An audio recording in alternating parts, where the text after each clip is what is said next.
सर्वप्रथमे माननीय प्रधानमंत्री नरेंद्र मोदी को धन्यवाद देवी तांकर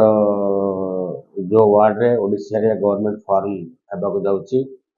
आमर state unit state president Manmohan Samal और धर्मेंद्र प्रधान और मानस महांती जनरल सेक्रेटरी तांक भी बहुत बहुत धन्यवाद देवी परिश्रम करके आज ओडिशा रे गवर्नमेंट आनी ओडिशा रो जो माने वोटर्स होचंती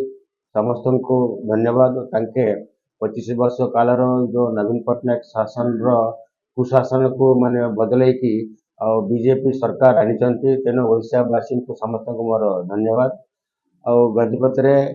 आमर दुईटा निर्वाचन मंडल भी आम बहुत माने कम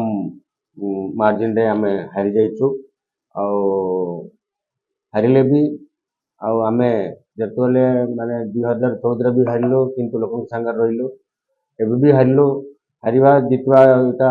माने संपर्क नहीं निश्चित भाव में लोक संगे हारिले भी रहिबु जितले भी रहिबु तांके सेवा करिवु आमर तो गवर्नमेंट फॉर्म करिवो निश्चित भाव में ये जिलार स्वार्थ पाई जिलार लोकंकर स्वार्थ पाई जिलार लोकंकर कोन काम थिले भी आमे करबा को प्रस्तुत अछु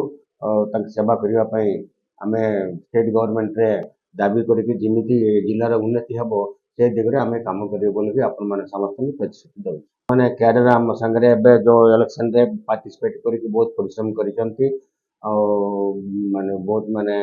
परिश्रम करके जाहो माने बहुत कम मार्जिन रे हमारिछु के भी दुख करबा कि दरकार नहीं हमर तो गवर्नमेंट फॉर्म हबो 10 तारीख सुधा फॉर्म हेले आमे आगामी माने कार्य पंथा किमती कौन करवा चेकआउट करवा गवर्नमेंट तो आसी किमिति गवर्नमेंट तरफ गवर्नमेंट लगी आम गजपत जिलार उन्नति किमती चेष्टा करवा कैडर मानकर भी किमती कौन माने सहयोग करके को दिगरे माने सहयोग साहाय्य करवा से निमंते आम समस्ते बसिकी निष्पत्ति नेबा से हिसाब से काम करवा और समस्त कार्यकर्ता को भी मो तरफ पार्टी तरफ समस्त बहुत बहुत धन्यवाद।